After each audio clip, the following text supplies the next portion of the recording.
নমস্কার শ্রোতা বন্ধুরা, স্বপ্না ও তার কথা অনুষ্ঠানে আপনাদের সবাইকে জানাই শ্রাবণ স্বাগত। এমন ভরা বর্ষার মরশুমে আড্ডার বিকল্প কিছু হয় নাকি? বাঙালির হাড়ে মজ্জায় আড্ডা, আর আড্ডা মানে তো আমরা নিছক সময় কাটানো বুঝি না। আমাদের কাছে এমন প্রতিটি আড্ডাই কিন্তু অজানার সন্ধান। তাই আমি মনে প্রাণে বিশ্বাস করি যে ছোট বড় কোনো আড্ডাই ফেলনা নয়, যদি তার সঙ্গে মিশে থাকে মনন। যদি সেই মনন জড়িয়ে থাকে আমাদের যাপনে, তাহলেই সেই আড্ডা সার্থক আড্ডা। কিছুদিন আগেই আমি স্বপ্না ও তার কথা অনুষ্ঠানে একটি বিশেষ বিষয় নিয়ে আলোচনা করেছিলাম। তা হলো আমাদের চেনা মুখের বিভিন্ন প্রতিষ্ঠিত ব্যক্তির অজানা সব গল্প, যা সমৃদ্ধ করে আমাদের মননকে, সম্পৃক্ত করে আমাদের যাপনকে। সেই অনুষ্ঠানে এত সাড়া পেয়েছি এবং প্রচুর শ্রোতা দর্শক আমাকে মেসেজ করে বলেছেন যে এই বিষয়ের উপর আরো কাজ করতে, তাদের শোনাতে। তাই ঠিক করেছি আমার এই আজকের অনুষ্ঠানে সেই সমস্ত চেনা মুখদের আরো অজানা কিছু গল্প আপনাদের শোনাবো। শুরু করি তাহলে আজকের আড্ডা, সঙ্গে থাকুন সকলে। আগের দিন আমরা শেষ করেছিলাম স্বর্ণযুগের ছায়াছবির জগতের হিমালয় তুল্য ব্যক্তিত্ব ছবি বিশ্বাসের গল্প দিয়ে। কেমন হয় যদি আজ ওরই আরো কিছু অজানা গল্প দিয়ে আজকের আড্ডা শুরু করি? সেটাই ভালো, তাই না? তাহলে আমাদের আজকের গল্প শুরুর নায়ক ছবি বিশ্বাস। আমরা আগেই জেনেছি বিশাল বটগাছের মতো ছায়া দিয়ে ছবি বিশ্বাস সবাইকে আগলে রাখতেন, বিশেষ করে জুনিয়র টেকনিশিয়ানদের। সেই প্রসঙ্গে একবার রাস্তায় নিজে বসে পুলিশকে সামলেছিলেন জুনিয়র টেকনিশিয়ানদের গ্রেপ্তারি আটকাতে। জুনিয়রদের তিনি কিভাবে ঠিক আগলে রাখতেন, তাদের প্রাপ্য সম্মান দিতেন, সে বিষয়ে আরেকটি গল্প বলবো এখন। তাদের বিরুদ্ধে কোথাও কোনো অন্যায় বা বঞ্চনা হচ্ছে তা যদি একটুখানিও বুঝতে পারতেন, তাহলে নিজে এসে ঝাঁপিয়ে পড়তেন। ওর সেই অটল ব্যক্তিত্বের সামনে পড়ে দোষীরা ভয়ে কেঁচোর মতো গুটিয়ে যেত। যে গল্পটা এখন বলতে চলেছি আপনাদের, তা বিখ্যাত চিত্র পরিচালক তরুণ মজুমদারের লেখায় উল্লেখ করা আছে। সেই সময়টা ছিল সাদা কালো ছবির যুগ, তাই জামা কাপড় বা দেওয়াল আসবাব ইত্যাদিতে খুব বুঝেই সাদা রঙের ব্যবহার করতে হতো।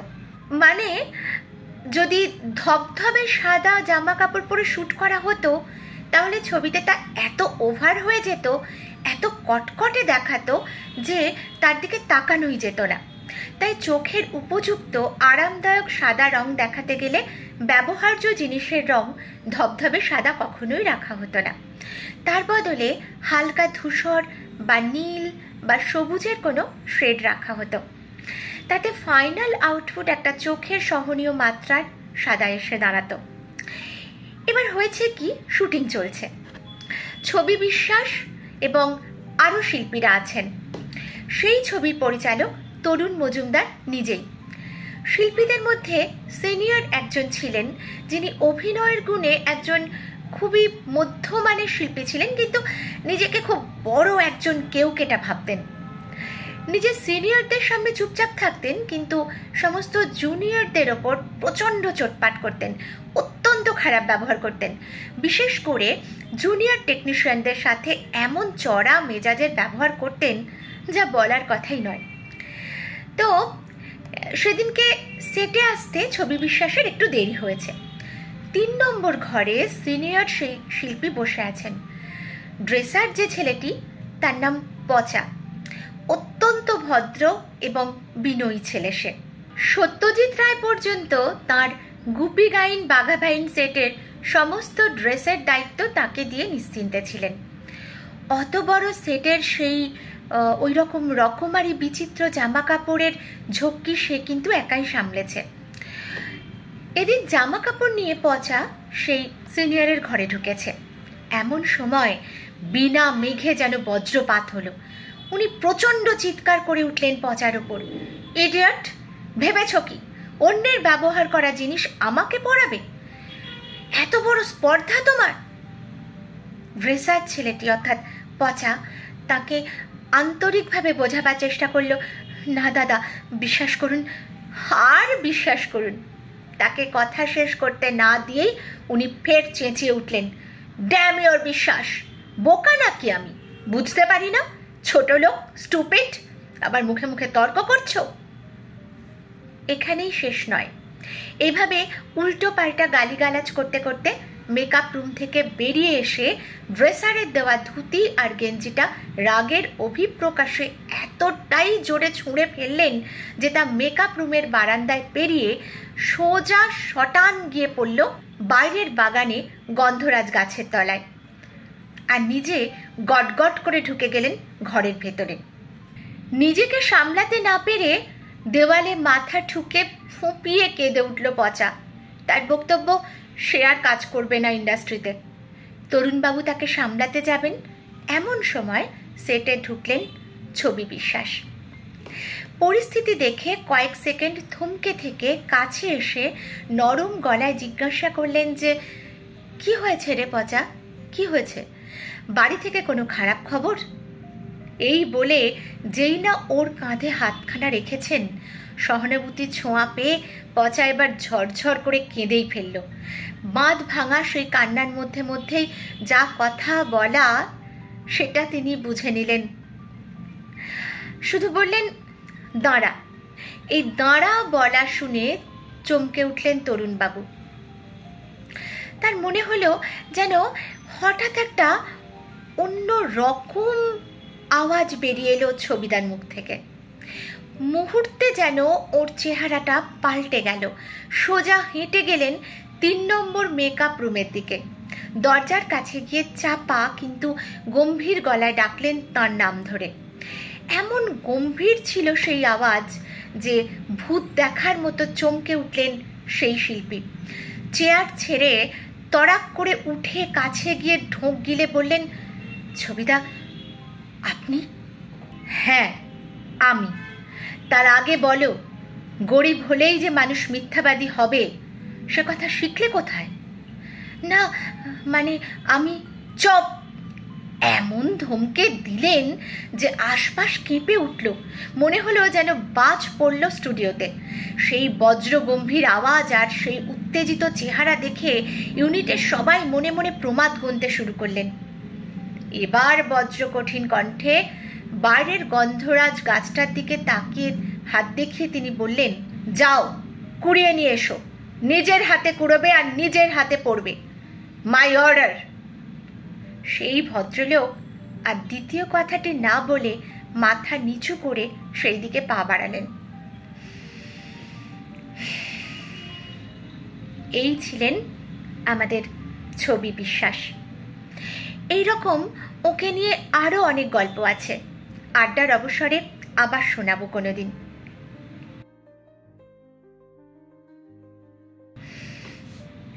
শ্রোতা বন্ধুরা, ছবি বিশ্বাসকে নিয়ে কিছু বললে আর একজন কিন্তু পিছু পিছু এসে দাঁড়াবেন।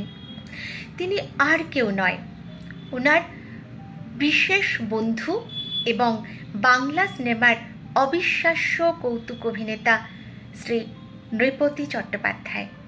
এদের দুজনকে নিয়ে একটা খুব মজার ঘটনা বলি আপনাদের।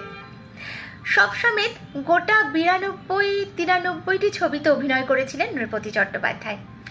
ওর অভিনয়ের ক্ষমতা ছিল দুর্দান্ত। জীবনে বড় পার্ট তিনি কোনোদিন পাননি বটে, তবে অভিনেতা হিসেবে একজন বিরাট দাপুটে অভিনেতা ছিলেন তা মানতেন সহশিল্পীরা সকলেই। নৃপতিবাবুর অভিন্ন হৃদয় বন্ধু ছিলেন ছবি বিশ্বাস। বসন্ত চৌধুরী আর ছবি বিশ্বাস এরা দুজনে মিলেই নৃপতিবাবুকে প্রভু বলে ডাকতেন। ছবিবাবু ছিলেন ওর বুকের একটি পাঁজর। চাটুর্যে মশাই নিজেকে বলতেন একজন সাধারণ অভিনেতা ও কাটা সৈনিক। সেই সময় সব ছবিতে ছোট্ট একটা রোল হলেও কিন্তু সেই পার্টে প্রভু থাকতেন। যে কোনো একটা ছোট সিন হলেও ক্যামেরার সামনে এসে মুহূর্তে অন্য সব শিল্পীদের ম্লান করে দেওয়ার এক অদ্ভুত ক্ষমতা রাখতেন নৃপতি চট্টোপাধ্যায়। এই কারণেই ওর ব্যাপারে ছবি বিশ্বাসও সবসময় সাবধান থাকতেন। প্রভু কখন যে কি করে দেবেন সিনে এসে তা কেউ আন্দাজ করতেও পারত না। এহেন ওর নৃপতিবাবুর কিন্তু সুরাপানে ভালোই আসক্তি ছিল। এই নিয়ে একটা খুব মজার একটা ঘটনা ঘটেছিল মিনার্ভা থিয়েটারে মিশর কুমারী নাটকে। শোয়ের ঠিক আগেই ছবিবাবুকে প্রভু বললেন, মাল খাবো, 10 টাকা দে। শুনে ঝটকা দিয়ে ছবিবাবু বললেন, হবে না। সে কথা শুনে নৃপতিবাবু বললেন, ঠিক আছে, এরপরেই তোর সঙ্গে আমার যে সিন আছে তাতে কিন্তু টাইট খেয়ে যাবি। ছবি বিশ্বাস অবিশ্বাসের তোড়ে ওকে উড়িয়ে দিয়ে বলেছিলেন, তুই আমাকে টাইট দেবি? শুনে নৃপতিবাবু আর কিছু বললেন না। নাটকে দুজনের দৃশ্যটা ছিল এইরকম যে ছবিবাবু খাটে কম্বল চাপা দিয়ে শুয়ে থাকবেন, আর এক মাতাল বন্ধু এসে কম্বল তুলে ওকে ডাকবেন। প্রচণ্ড গরমে ছবিবাবু শুয়ে আছেন, আর নৃপতি ঘরে ঢুকে ফুলদানি তুলে বলছেন, এখানে নেই। বইয়ের পাতা উল্টে বলছেন, গেল কোথায়? ছবিবাবু তো গরমে ঘেমে নিয়ে একসা নিচু গলায় ধমক দিয়ে বললেন, কি হচ্ছে কি প্রভু, ভালো হচ্ছে না। তখন নৃপতি বললেন, দে 10 টাকা আগে। ছবি বিশ্বাসও টাকা দেবেন না, প্রভুও কম্বল তুলবেন না। ভাবুন অবস্থাটা। যতক্ষণ না টাকা দিতে রাজি হলেন নাটক চলতেই থাকলো। ওদিকে দর্শকরা তো হেসেই খুন। অবশেষে ছবি বিশ্বাস রাজি হলে কম্বল টেনে খুললেন নৃপতি। উত্তেজিত ছবিবাবু নিজের ডায়লগ না বলেই রেগে গটমট করে বেরিয়ে গেলেন স্টেজ ছেড়ে। পরে টাকাটা দিয়ে বলেছিলেন, তোর খুঁড়ে খুঁড়ে দণ্ডবত। সেই শুনে হাসতে হাসতে নৃপতিবাবু বললেন, জিতে রহ বেটা, অর্থাৎ আমি যদি গরু হই তুই আমার ছেলে। নৃপতিবাবুর অসাধারণ একটা রসিকতা বোধের গল্প দিয়ে ওর প্রসঙ্গ শেষ করব। হয়েছে কি, আগ্রায় এমপ্রেস হোটেলে সকলে উঠেছেন শুটিং করতে গিয়ে। পরদিন থেকে সকলেই দেখলেন যে যখনই বেয়ারা ব্রেকফাস্ট বা ডিনারের খাবার নিয়ে আসছেন, অমনি নৃপতিবাবু দৌড়ে বারান্দায় গিয়ে চেঁচিয়ে গুনতে থাকেন, 1 2 3 এইভাবে। শেষে সবাই তো চেপে ধরলেন। আর তখন নৃপতিবাবু বললেন, আরে এরা রোজ দুবেলা মাংস দিচ্ছে আমাদের, আবার দেখি এক পাল কুকুর নিচে আদর করেও খাওয়াচ্ছে। তাই সন্দেহ হলো। সব কটা কুকুর গুনে গুনে দেখলাম 17টা। এরপর থেকে যখনই বেয়ারা খাবার নিয়ে আসে আমি চট করে বারান্দায় গিয়ে কটা কুকুর আছে গুনে আসি। বুঝুন একবার কি কাণ্ড।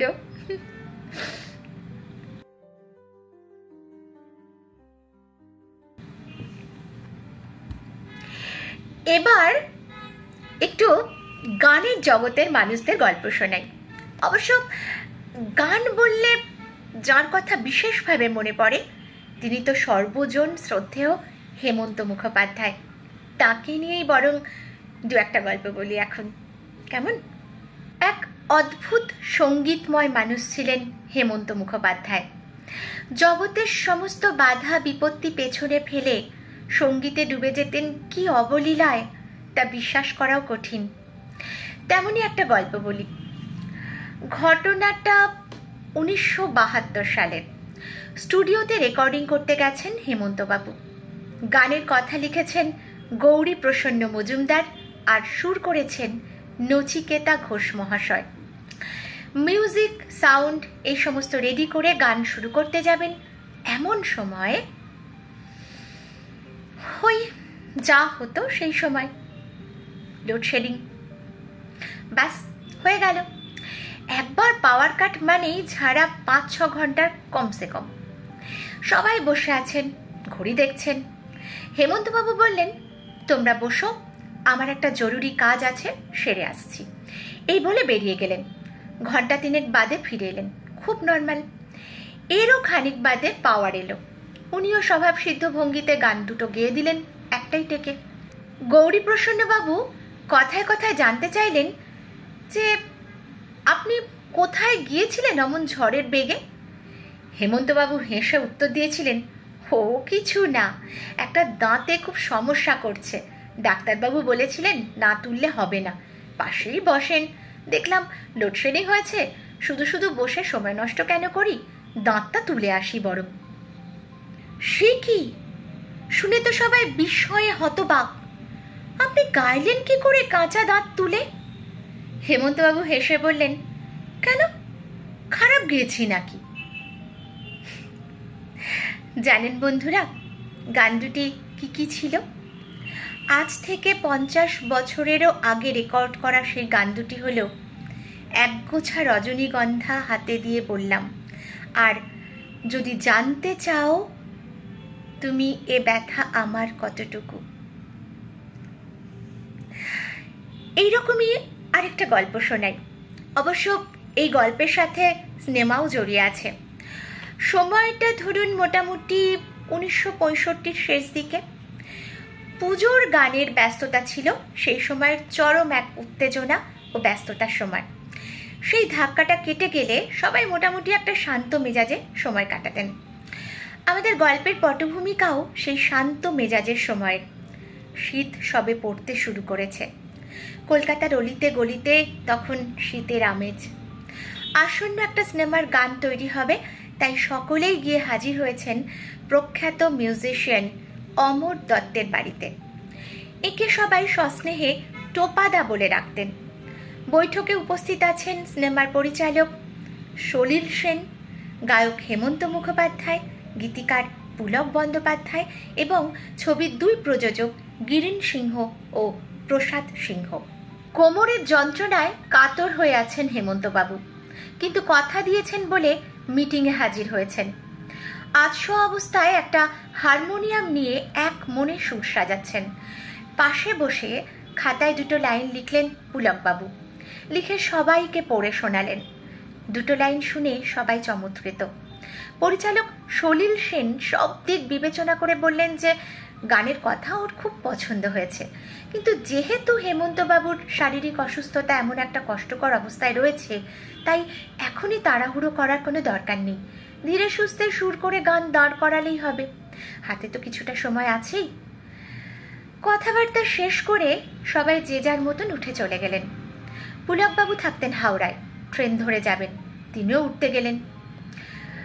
তখনই মৃদু হেসে তাকে থামালেন হেমন্তবাবু। গলা নামিয়ে বললেন, পুলক, তুমি চিন্তা করো না, আমি গাড়িতে নামিয়ে দেবো তোমায়, কিন্তু তার আগে চলো এই গানটা পুরো করে ফেলি এখনই। গান পাগল পুলকবাবু এক কথা রাজি হয়ে গেলেন। খোলা হারমোনিয়ামের পাশে দুজনে আবার বসে পড়লেন। গানের মুখ তো আগেই তৈরি হয়ে গেছে। হেমন্তবাবু বললেন, তুমি অন্তরায় কথা বসাও।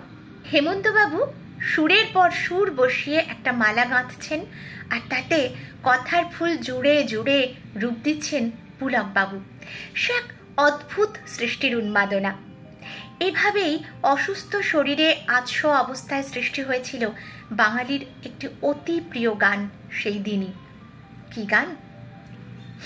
বলছি বলবো তো বটেই, কিন্তু তার আগে একটুখানি বলে নি যে গান তৈরি হয়ে যাওয়ার পর হেমন্ত মুখোপাধ্যায় পুলকবাবুর দিকে তাকিয়ে একটু রহস্যের হাসি হেসে বলেছিলেন, দেখো পুলক, তুমি কিন্তু ওদের কাউকে কিচ্ছুটি বলবে না।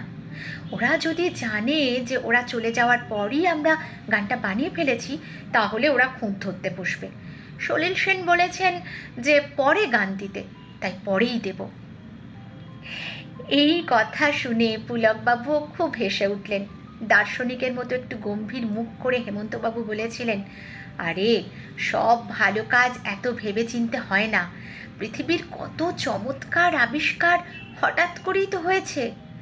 ইনস্ট্যান্ট, ওই মুহূর্তের মধ্যে লুকিয়ে থাকে আসল সৃষ্টিশীলতা। এরপর ঠিক নির্দিষ্ট সময়ে মণিহার ছবির সব গান রেকর্ড হলো।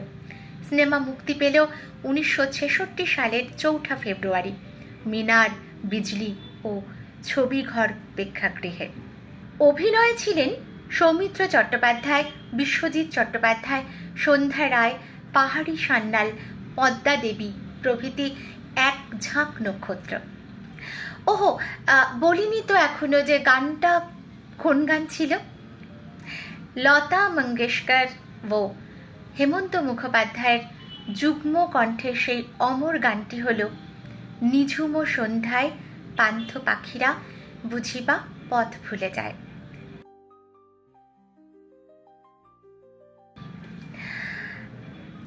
পুলকবাবু এমন এক গান পাগল লোক ছিলেন যার বেশিরভাগ লেখাই গান হয়ে ওঠার পেছনে কিছু না কিছু একটা গল্প জুড়েই থাকে। তেমনই একটা গল্প বলে আজকের একটা শেষ করব। সেবার পুজো এসে যাচ্ছে, কিন্তু পুলকবাবু কিছুতেই আর গান লিখে উঠতে পারছেন না।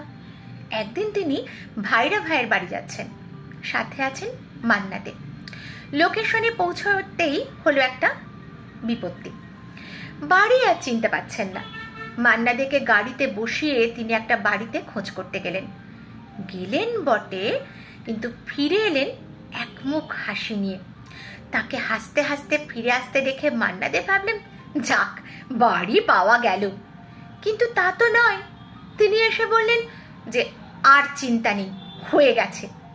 মান্না দে জানতে চাইলেন, কি হয়ে গেছে, বাড়ির ঠিকানা পেলেন? পুলকবাবু তখন বললেন, না না, ওসব না, কাজের জিনিসের কথা বলছি। মানে কি জিনিস?